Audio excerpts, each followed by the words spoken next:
Sementara IPNI tahu nggak beberapa jenderal itu sudah disuntik dengan vaksin Nusantara. Dan secara diam-diam banyak tentara pejabat yang di sana disuntik dengan vaksin Nusantara.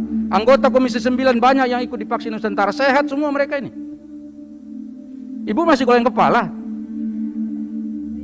Itu kan goyang kepala itu artinya tidak menganggap remeh dengan karya bangsa sendiri. Dari dulu ini di Komisi 9 ini selalu begitu di Ibu Penny. Saya tidak tahu apakah karena Ibu sudah kelamaan duduk jadi kepala Badan POM atau tidak.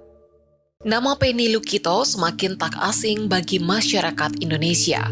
Ia adalah Kepala Badan Pengawasan Obat dan Makanan atau BPOM RI yang kerap muncul di berbagai media. Jangan-jangan banyak vaksin yang sudah lebih dari 6 jam, lebih dari 2 jam, masih tetap disuntikkan. Datanya bisa didapatkan. Namanya kita di sini ini nggak ngerti, rakyat ini nggak paham sedetil itu.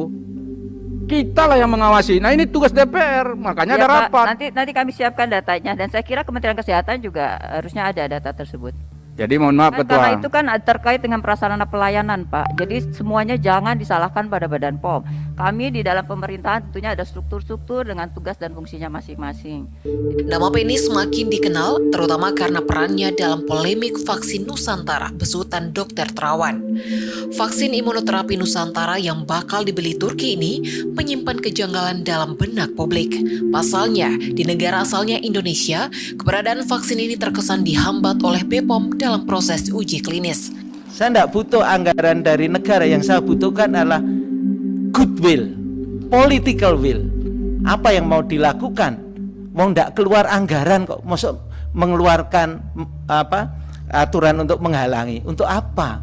Maksud sih ada kendala untuk uji klinis 3 aja harus tidak boleh. Itu yang menurut saya agak melukai hati.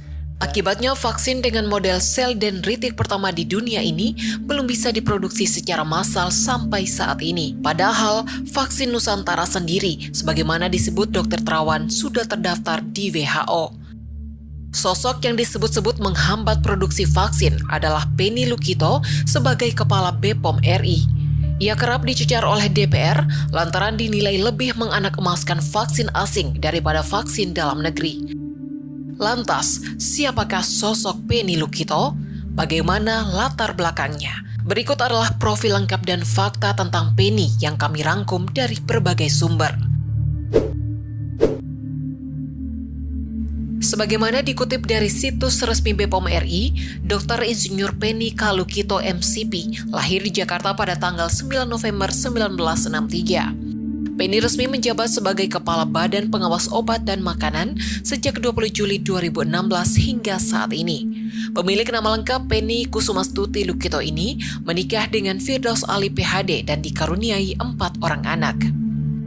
Penny memperoleh gelar Insinyur Teknik Lingkungan di ITB Bandung. Kemudian beliau mengambil pendidikan lanjutan dan mendapatkan gelar Master in City Planning atau MCP atau perencanaan kota dari Massachusetts Institute of Technology Cambridge, Massachusetts, Amerika Serikat. Setelah itu ia mendapatkan gelar doktoral dengan major bidang teknik lingkungan dan minor di Urban and Regional Planning University of Wisconsin-Madison. Sebelum menjadi Kepala BPOM, Penny merupakan aparatur sipil negara perencana utama Kementerian Perencanaan Pembangunan Nasional atau Bappenas. Ia pernah menjabat Deputi Bidang Regional dan Otonomi Daerah Bappenas dan kemudian menjadi Kepala Subdirektorat Lingkungan Hidup periode 2001-2022. Pada tahun 2008-2011, Penny dipercayakan menjabat Direktur Sistem dan Pelaporan Evaluasi Kinerja Pembangunan Deputi Evaluasi Kinerja Pembangunan Bappenas.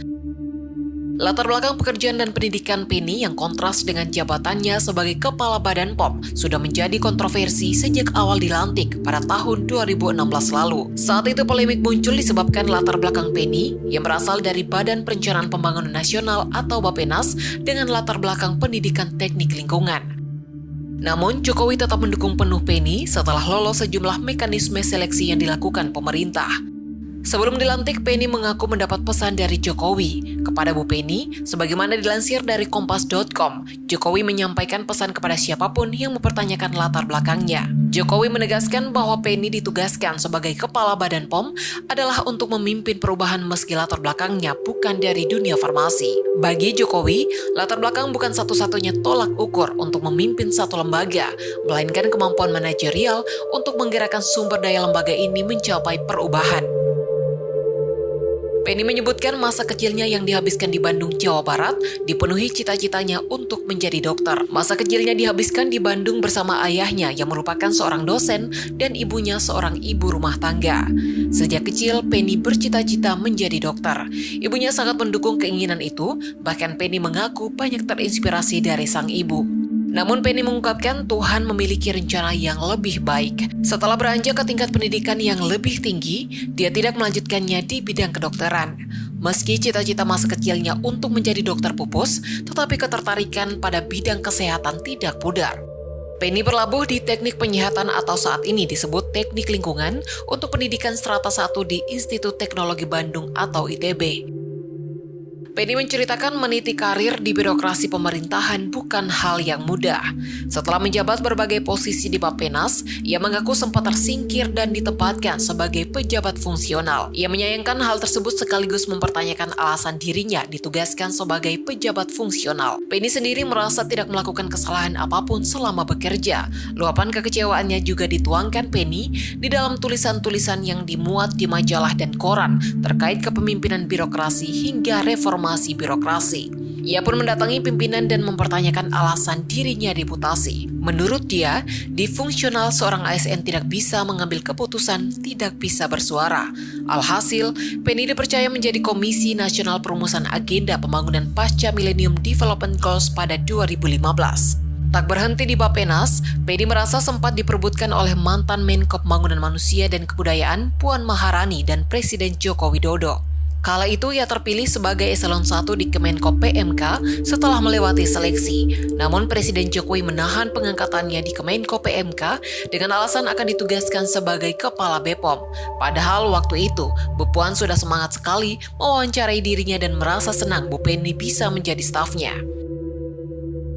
Tapi akhirnya ia ditahan oleh Presiden dan menugaskan dirinya menjadi Kepala BPOM. Setelah mendapatkan tugas itu, ia sempat mempertanyakan kesanggupan dirinya. Penny mengatakan memimpin BPOM adalah sesuatu yang menantang dan mengagetkan lantaran instansi tersebut sangat berbeda dari bidang yang sebelumnya digelutinya. Namun ada satu hal yang membuat dia yakin dapat mengemban amanah baru itu dengan baik, yaitu keberanian. Keberanian menurut Penny akan selalu menemaninya jika terkait dengan kebenaran. Di tengah kesibukan memimpin BPOM, Penny tentunya tidak bisa melepaskan peran sebagai seorang istri dan ibu untuk 4 orang anaknya. Bagi Penny, keluarga adalah hal paling utama. Penny merasa bersyukur di tengah kesibukannya, ia memiliki pasangan yang bisa menyeimbangi urusan pekerjaan dan keluarga. Selain itu, ia memiliki seorang ibu yang bisa membantu mengawasi anak-anaknya. Tak lupa Penny mengatakan, jika tak sepenuhnya ada untuk anak-anaknya, ia selalu menanamkan prinsip-prinsip hidup.